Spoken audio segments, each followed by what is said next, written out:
It's been over 20 years since I've seen my childhood Pokemon card collection, and I made it my quest to find those cards.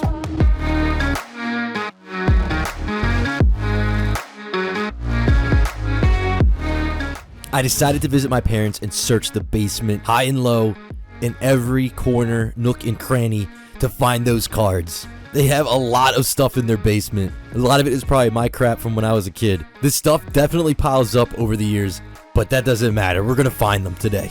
I still can't even remember barely half of the cards, maybe not even a quarter of the cards that I had as a kid, and I really don't know what to expect. If I do find them, the conditions could probably be really played. Maybe some could be in really good condition. Maybe I even have a rare card that I completely forgot about. But either way, they're my childhood cards. I just want to find them and look at them again. And remember pulling those cards and trading for them on the playground and driving to the card store to pick up those packs of cards. Finally, after 2 hours of searching, I spotted a box and I started digging through it. It's crazy. There's a ton of old video games in there, which are also amazing if you guys are into old school video games. But I dug and dug through it, and I finally found my childhood cards in their original binders. My mom yelled, "What are you doing down there?" "Nothing, Mom, just reorganizing some things." Let's get this back to the PokéCave and see what we got. These might look like a couple beat up old binders, and they are. But these are my childhood collection binders that I have not opened up or seen in over 20 years. We're going to dive into it and see what I have inside of here. Welcome back. If you don't know me, my name is PokeRev, and this is the PokéCave. I'm really excited to finally be able to find my binders that I had as a child, and it's really going to be interesting to go through those and see what I find in there. I have no idea what the conditions are going to be like, if there's going to be crazy valuable cards or not. But either way, I'm going to bring you guys back in time with me, and we're going to have a lot of fun here today. So back in 1999, when the Pokemon craze originally hit, I was obsessed. The cards, the video games, everything you can imagine, I was super into. So this is going to be a dive back in time, but first I want to start off by showing you guys some of the things that originally got me hooked. So these are just some of the video games that I had as a kid. Now, these ones right here are actually still factory sealed, and it's really cool to have these in my collection. To start off, I want to show you guys a special game here. This is the yellow version. Now, I did have the blue version that I had first, and then I had the yellow version, but I don't have a sealed copy of the blue version, so I'm going to show you guys the yellow version, which I did have this as a kid as well. Obviously this isn't the exact game because this one's still sealed. I played with mine many times and erased my game, started over probably hundreds of times here. But this is Pokemon Yellow, the special Pikachu edition, where you had Pikachu actually follow you around. So you can see on the back right here, you wouldn't pick Charmander, Bulbasaur, or Squirtle. You just had Pikachu by your side, which was absolutely amazing. Especially back in the day with the anime and everything. I'm going to show you guys a couple more sealed pieces in my video game collection, but if you want to see the entire collection, let me know down below in the comment section, and I can do an entire video dedicated to that. Now, the next game I had as a kid is the Pokemon trading card game. Now, I don't know, a lot of you guys might have not even ever heard of this before, but this was a game. It was pretty much like red and blue version, but you had cards. So just like the TCG online, this was a game on the Game Boy, and it was awesome. You had to go through all the gym leaders, you had to collect cards and all that kind of stuff and build decks. I loved playing this game almost as much as the original blue version and yellow version that I had as well. You also get a limited edition Pokemon card inside of here, a game that I really have fond memories of. Now, the last game I'm going to show you is Pokemon Gold version. This is another sealed one, and I remember I got this one, and I was trying to decide between gold and silver, and I went with gold. And this really brought the games together. I mean, it really just brought it to the next level. I really enjoyed playing gold version, and I remember the day and night system and all that was really cool. And I think I had just as much fun with this one as I did the first series. Gen 2 Pokemon are amazing. Got the Ho-Oh on here as well for the Game Boy Color. And then going back really quickly to here, you can see this is just the original Game Boy, and it was not in color. I know, the 90s was a crazy time. The next really big thing, and I think what I'm going to talk about are the three biggest things here that really tied everything together with Pokemon. It was the games, it was of course the trading card game, and the other massive thing was the anime. I think those are for sure the three biggest things, for me personally at least, but I think in general for most people that was it. So the anime, I mean, that was every Saturday morning. I remember getting up with my brother, and we just literally go straight to the TV. We had one of those old school tube TVs, and it was a small screen. It might have been like, oh my gosh, I think it might have been like a 14-inch screen or something. And we had it right on the floor. So we had to go, we sat on our stomachs, or we just sat right on the floor, and we would just sit there and watch it right when it dropped in the morning, every Saturday morning, and we try to catch them before school. And I think I remember before school, it was tough because we had to catch the bus, so we didn't get to watch the entire episode. The anime may have been the biggest thing to capture people's attention to Pokemon because it really just brought that world to life. So when you look at your Blastoise card, you could really think about the anime and the character there, and it really came to life through that. As well as the movies, of course, which were amazing when they dropped. So we covered the game, covered the anime. Now the other biggest thing, of course, the trading card game, which we are obsessed with here in the PokeCave. And if this is your first time here and you made it this far in the video, thank you for watching. Make sure that you hit that subscribe button down below and smash the like button on the video. It really helps out. And make sure you stick around if you like all things Pokemon. Starting off with the original base set, this is what really brought me into Pokemon trading card game. This was the original set, it dropped, and this is an original base set unlimited booster box. Now, the cool thing is, back in the day, if you collected when Pokemon cards first dropped, you might have had a chance to get first edition, which it was still pretty difficult to get those cards, but Shadowless cards were not extremely difficult to get back in the day if you were around when Pokemon cards first dropped. So I'm interested to see if in here we have a bunch of Shadowless cards or not. Again, I have no idea. The one thing about these cards is like they got put away and I just didn't know where they were for all this time until I finally went through my parents' house and found them in the basement. Anything goes in here. And I remember going to the card shop. You could get the Charizard pack artwork, you could get the Blastoise pack artwork, or you could get the Venusaur. Nothing beat going into the card shop as a kid, going up to the counter and just grabbing some packs out of a booster box. I think I would say probably once a week I was able to grab maybe like 2 booster packs, maybe 3, and then we drive back home and I'd open them up. Usually I'd open them up in the car ride back home. Never had a full booster box as a kid ever. I didn't get to open up a booster box myself until I was an adult, probably 6 years ago. So I'm extremely grateful to be able to do this now as an adult and be able to enjoy this with all of you guys here in the PokéCave. It just brings me great joy, great nostalgia to be able to enjoy all of this with all of you. Then, of course, the next set that was out really quickly after base set was Jungle, and here's a booster box of this. Now, this does not have the first edition stamp on it, and as a kid, I'm trying to remember, I don't really think I had any cards that had first edition stamps on them, of course, besides the Machamp that every kid had from the theme decks, but this is unlimited, and there's actually a $20, yes, that you're reading that correctly, $20 price sticker on this. So I guess when Pokemon cards popularity dropped, I mean, there were places clearing this stuff out for pennies on the dollar. So I would not be surprised if this entire booster box was $20 when they were clearing it out, fire selling this stuff to get rid of it. I did not pay $20 for this, but it's just crazy to see that that price is actually on here still. Then, of course, we have Fossil and Rocket that were not far behind. These ones do have the first edition stamps on here, if you could see that. Again, I really don't remember if I was opening up first edition booster packs. I feel like I wasn't, because I honestly don't even think I knew what that meant as a kid. I just knew I wanted the cards, and I had no idea about first edition stamps.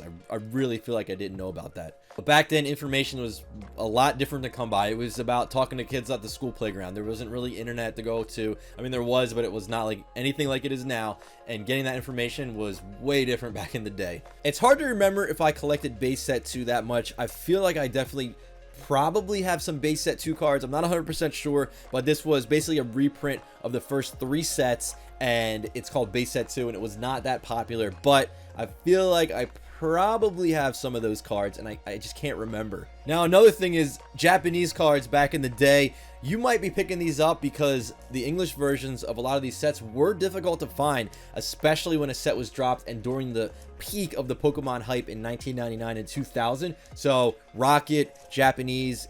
I'm wondering, I feel like I definitely have some Rocket Japanese. I'm wondering if I'm going to have some Japanese base set cards in there as well. I can't quite remember. I feel like maybe not, because these were probably difficult to find, but I'm not 100% sure. And most of my collecting journey ended with the gym sets, Gym Heroes and Gym Challenge. Again, these are first edition booster boxes. I do not think I have first edition. I might, you never know. So I'll have to see what's in the binder. I remember the gym sets vividly, and then once Generation 2 Pokemon kicked in, I was moving into middle school, and a lot of kids back then in middle school were not really into Pokemon, and it was kind of like the uncool thing to do if you collected Pokemon cards. So to me, the trading card game was always a social thing. I'd like to get the packs, open them up, bring them to school, trade with people. But with other people not wanting you to bring your cards to schools, and with a lot of schools already banning it, it was hard to do that and to stay interested just by myself collecting. So I stuck with the video games, but with the TCG, I kind of fell off because I didn't want to,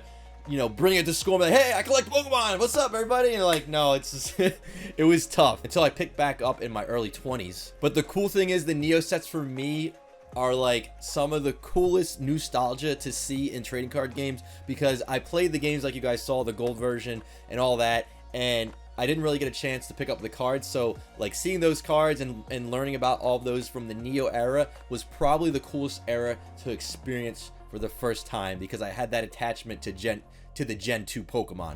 All right, now is the time. I remember these binders. I definitely had the 3-ring binders, so there's probably gonna be damage from those. I remember this as well. I remember I put this little Pokemon sticker on here because I guess this was for like sports card collecting. You remember those scissors that like give it like the jagged edges around it? I'm almost certain I probably cut it with those scissors, and then I used some sort of marker and I just wrote Pokemon on here. Before you guys say anything, yes, I was definitely one of those kids that did not take care of my cards condition wise. I mean, I was a classic 90s kid. I would put all the cards in my pocket. I would battle with them. I would throw them on the ground. I mean, I probably did everything you can imagine and more to my cards. That's just how it was back then. People didn't really sleeve stuff up for the most part. Now, sure, there's probably a good amount of people that did, but that is why this stuff is so hard to find, because as kids, we were not thinking about holding on to this stuff and keeping it in gem mint or mint condition. We just wanted to play with them, collect them, trade them. That's what it was, and that's what it is. So I say we start with the smaller binder. All right.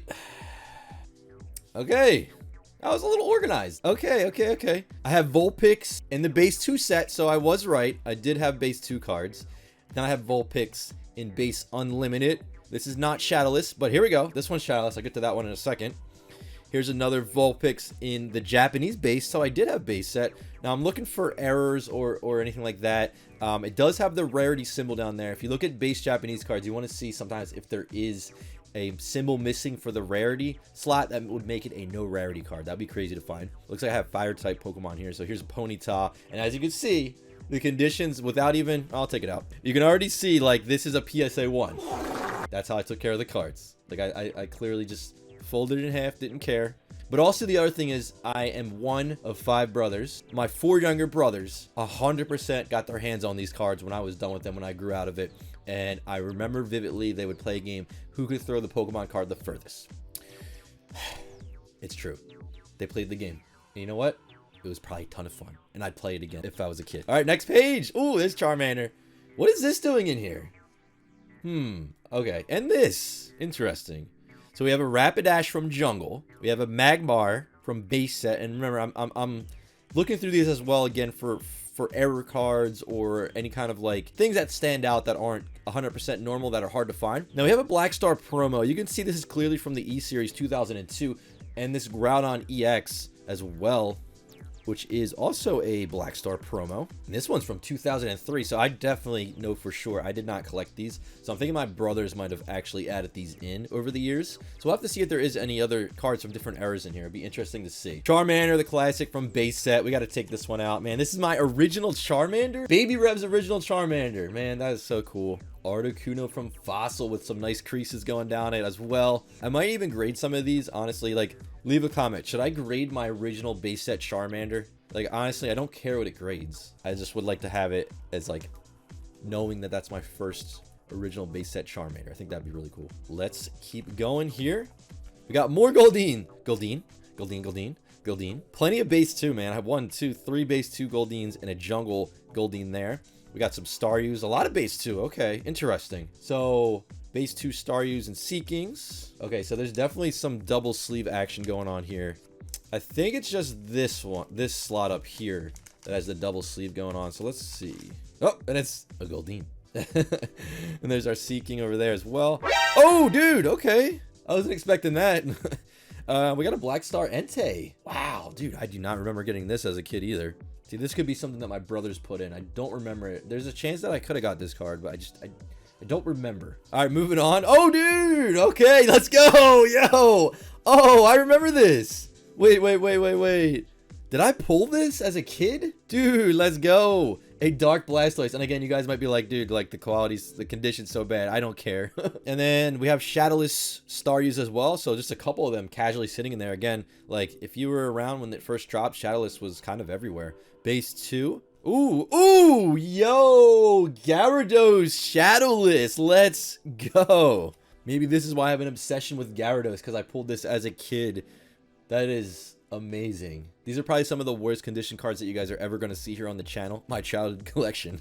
Who would have ever thought? That's sick. And that is Shadowless. As you can see on the side there, no shadow. We also do have a Misty Seadra that was literally like folded in half. Wow, I cannot believe I still have this card. This has like the craziest story. It's a Victory Bell. It's not a good looking Victory Bell, but I'm shocked I still have this card, and I'm shocked that I still remember this. This card. So when I was a kid in elementary school, some of my friends wanted to see my binder. Now I think this was originally in the blue binder, because I remember handing them the blue binder. Handed them this blue binder. They took the binder and then they went in this circle, and I wasn't able to get pushed into this circle, so I was like blocked. And I was sitting on the outside, and they were flipping through my binder. I knew they were up to something. What they did was they were just going through and they were just pocketing cards. And I remember this Victory Bell was one of those cards that they pocketed, and this might have been another one. And I remember at recess, I tried to get it back, and they kept saying they didn't take it. I said, I know you took it. I remember we were outside, I think it might have been the next day, and one of the kids that was my supposed friend, I saw him take it out of his pocket,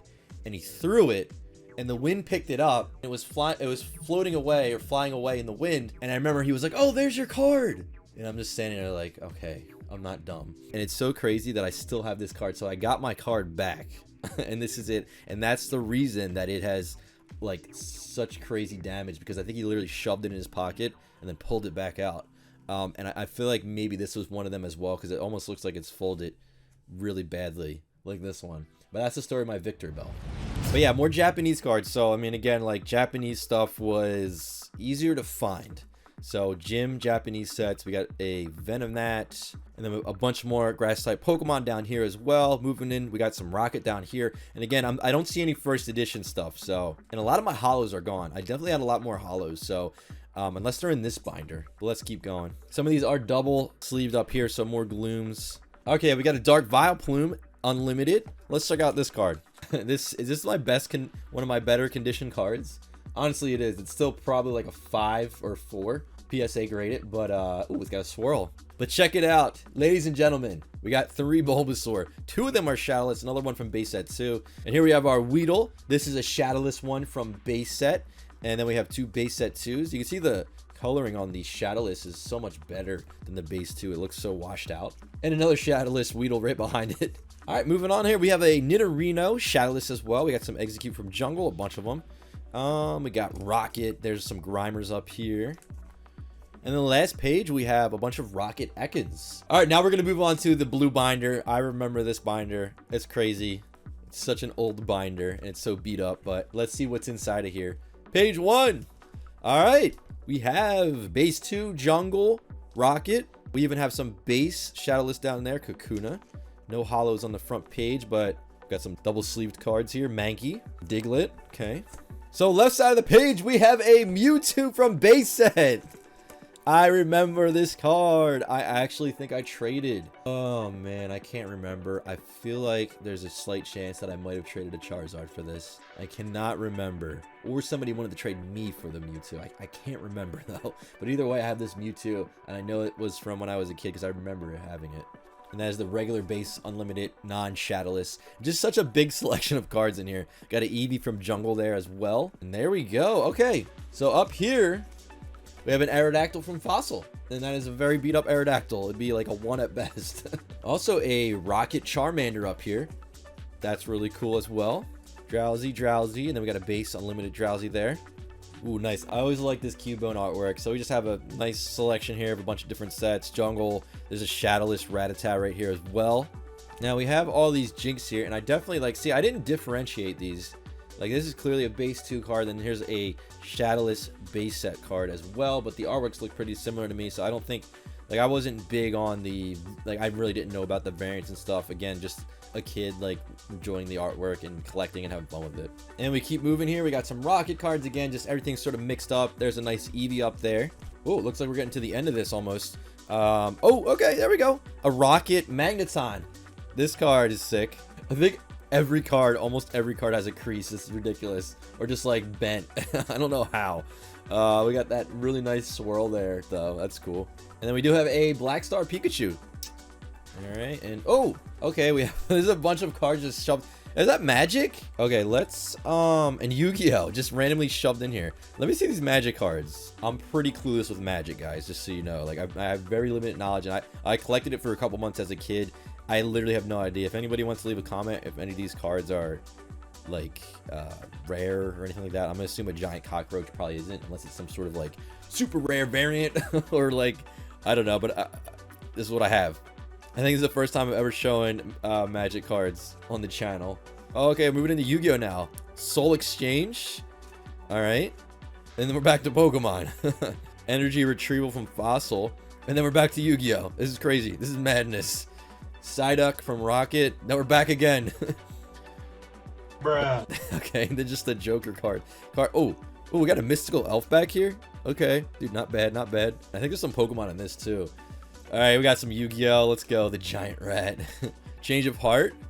Which is the Black Forest. Okay, cool, cool. Yeah, I did some Yu-Gi-Oh! As a kid. Not a lot either, but a decent amount. Definitely a lot more than Magic. Nowhere near as much as Pokemon, though. Monster Reborn. Ooh, Blackluster Ritual. Okay. Alright, we got a little hollow action going. It's bent and stuff, but it's actually not too terrible. Like, I don't really see scratches on it. Beaver Warrior. Energy Removal Base 2. Literally, like, you cannot fold... The amount of times this is folded is ridiculous. Now, these cards. I definitely... There's no way I was collecting these in 2006. These have to be from my brothers. So, let's see what we got. A Torchic. This is a wild era. These are hard to find. Oh, cool. Gorbis. I wonder if there's any hollows in here. I wonder if there's anything crazy in here. Let's go. Weasel. Charmeleon. Cool. Ho-Oh. Like, what is with... It's almost like these cards, we're trying to see how many times you could fold it in half. Ho-Oh Black Star Promo. E-Series. Slowpoke. Floatzel. Chimchar. Silcoon. Well, I think that is it, PokéCave. Let me double check in here. Nothing hiding in my sleeve. Nothing up here. Nothing up here. But yeah, what do you think of my collection? I know it's beat up, and I'm sure a ton of cards are actually missing. I definitely had a lot more hollow cards and a lot more cards in general. But again, my brothers were playing with this stuff when I was done with it. So it was, the cards probably traveled far and wide, and I'm sure some other people have parts of my cards in their collection now or somewhere. Let me know, guys. Did you find your childhood collection? Do you still have it? Did you sell it?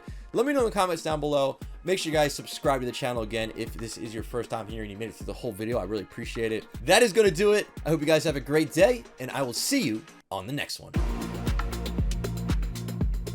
Thanks for watching the entire video so you get rewarded with a quick 15-second pack opening. And we have, this is so hard to do backwards, we have, oh, nothing. All right, guys, make sure you subscribe. Click a video over here. I'll see you on the next one.